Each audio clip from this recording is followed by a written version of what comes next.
Hello friends, हमारे session to the point में आज हम बात करेंगे रोलिंग प्लान की। हम आपको बताएंगे क्या था रोलिंग प्लान, जो कि 1978 तक 1980 था। बताएंगे साथ ही एग्जामिनर आपसे एग्जाम में कैसे क्वेश्चन पूछ सकता है। हम आपको बता दें 15 अगस्त 1947 को जब भारत आज़ाद हो चुका था, उसके बाद भारत के प्रधानमंत्री बने पंडित जवाहरलाल नेहरू। और जब 26 अगस्त 1950 को जब भारत का संविधान भी लागू हो गया था भारत में, उसके बाद सबसे बड़ी जो समस्या थी वो ये थी कि अब देश में आगे विकास कैसे किया जाए, एग्रीकल्चर का विकास किया जाए, इंडस्ट्री का विकास किया जाए, किस तरह से विकास किया जाए। इसी के चलते तत्कालीन प्रधानमंत्री पंडित जवाहरलाल नेहरू ने एक प्लानिंग कमीशन बनाया जो केंद्रीकृत था, विकेंद्रीकृत नहीं था, केंद्रीकृत था, जिस पे जो कि सेंटर से चलना था। और उस प्लानिंग कमीशन के तहत प्लानिंग कमीशन हर अगले 5 साल के लिए प्लान बनाता था और उनको करने की कोशिश करता था। इसी के तहत पहला प्लानिंग कमीशन बना जिसका मेन फोकस एग्रीकल्चर था। दूसरा प्लानिंग कमीशन बना जिसका मेन फोकस इंडस्ट्री था। तीसरा प्लानिंग कमीशन बना, लेकिन तीसरा प्लानिंग कमीशन सफल नहीं हुआ उसका, क्योंकि उसी दौरान भारत के 2 युद्ध हुए, एक इंडिया चाइना और एक भारत पाकिस्तान 1965 का। और उस समय भारत के 2 प्रधानमंत्रियों की भी आकस्मिक मृत्यु हो गई, जिसमें खुद पंडित जवाहरलाल नेहरू और लाल बहादुर शास्त्री। उसके बाद हॉलीडे प्लान बना। हमने बताया था आपको क्या था हॉलीडे प्लान। हॉलीडे प्लान के बाद फिर इंदिरा गांधी प्रधानमंत्री बनी और भारत का चौथा प्लानिंग कमीशन बना।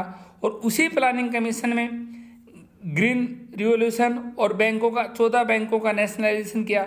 एग्जाम में अक्सर क्वेश्चन आता है किस प्लानिंग कमीशन में 14 बैंकों का नेशनलाइजेशन और ग्रीन रिवॉल्यूशन यानी ग्रीन हरित क्रांति आई, वो था चौथा प्लानिंग कमीशन।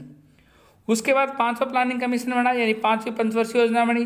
लेकिन 5वीं पंचवर्षीय योजना के दौरान ही 1975 में इंदिरा गांधी जी ने इमरजेंसी लगा दी। और इमरजेंसी के बाद दोबारा जब वोट पड़े तो अब कांग्रेस की सरकार नहीं थी, अब भारत में थी दूसरी सरकार, पहली गैर कांग्रेस सरकार, और वो थी जनता पार्टी की सरकार। और उसी सरकार ने प्लानिंग कमीशन को रिप्लेस करते हुए बनाया रोलिंग प्लान। हम आपको बता दें प्रेजेंट में प्लानिंग कमीशन नहीं है, 12 प्लानिंग कमीशन बने, यानी कि पंचवर्षीय योजना बनी। अब प्लानिंग कमीशन को रिप्लेस कर दिया गया है नीति आयोग से। लेकिन अक्सर एग्जाम में क्वेश्चन आता है क्या था रोलिंग प्लान। हम आपको बताएंगे वो क्या था जनता पार्टी द्वारा बनाया गया रोलिंग प्लान। हम आपको बता दें जनता पार्टी सरकार ने 5वीं पंचवर्षीय योजना को खारिज कर दिया, क्योंकि 5वीं पंचवर्षीय योजना कांग्रेस द्वारा बनाई गई थी, इंदिरा गांधी द्वारा। और नई छठी पंचवर्षीय योजना 1978-1983 पेश की।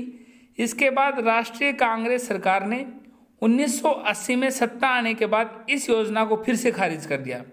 यानी कि जनता पार्टी ने 1978 से 1983 तक तो पंचवर्षीय योजना बनाई थी, लेकिन 1980 में जनता पार्टी सरकार नहीं चला सकी और भानुमति का कुंभा था एक प्रकार से वो, और वो एकजुट नहीं हो उसके।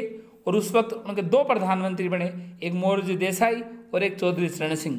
चौधरी चरण सिंह तो एक ऐसे प्रधानमंत्री थे जो कभी लोकसभा नहीं गए। अक्सर एग्जाम में क्वेश्चन आता है कि भारत के उस प्रधानमंत्री का नाम बताइए जो कभी लोकसभा नहीं गया, तो आपका आंसर होगा चौधरी चरण सिंह। उसी दौरान दोबारा 1980 में कांग्रेस फिर आती है लौट के सत्ता में, और आने के बाद इस योजना को फिर से खारिज कर दिया गया। यानी जो पंचवर्षीय योजना जनता पार्टी ने बनाई थी उसको फिर से खारिज कर दिया गया और एक नई छठी योजना बनाई। जो पहली योजना थी उसे रोलिंग योजना के नाम से जाना जाता है। रोलिंग प्लान की अवधारणा गुन्नार मिडल द्वारा बनाई गई थी। जो जनता पार्टी के टाइम में योजना थी उसी योजना को कहते हैं रोलिंग प्लान। अब एग्जाम में क्वेश्चन पूछ सकता है रोलिंग प्लान कब से कब तक थी, 1978 से 1980 तक। रोलिंग प्लान किसने बनवाई, जनता पार्टी ने। रोलिंग प्लान के इसमें भारत का प्रधानमंत्री कौन था, मोरारजी देसाई, और 6 महीने से कम के लिए चौधरी चरण सिंह। इस तरह अक्सर एग्जाम में रोलिंग प्लानिंग आ जाती है और आप सोचते हो यार ये तो कहाँ से आ गया, आउट ऑफ सिलेबस तो नहीं आ गया। आज का हमारे सेशन में इतना ही। Thank you.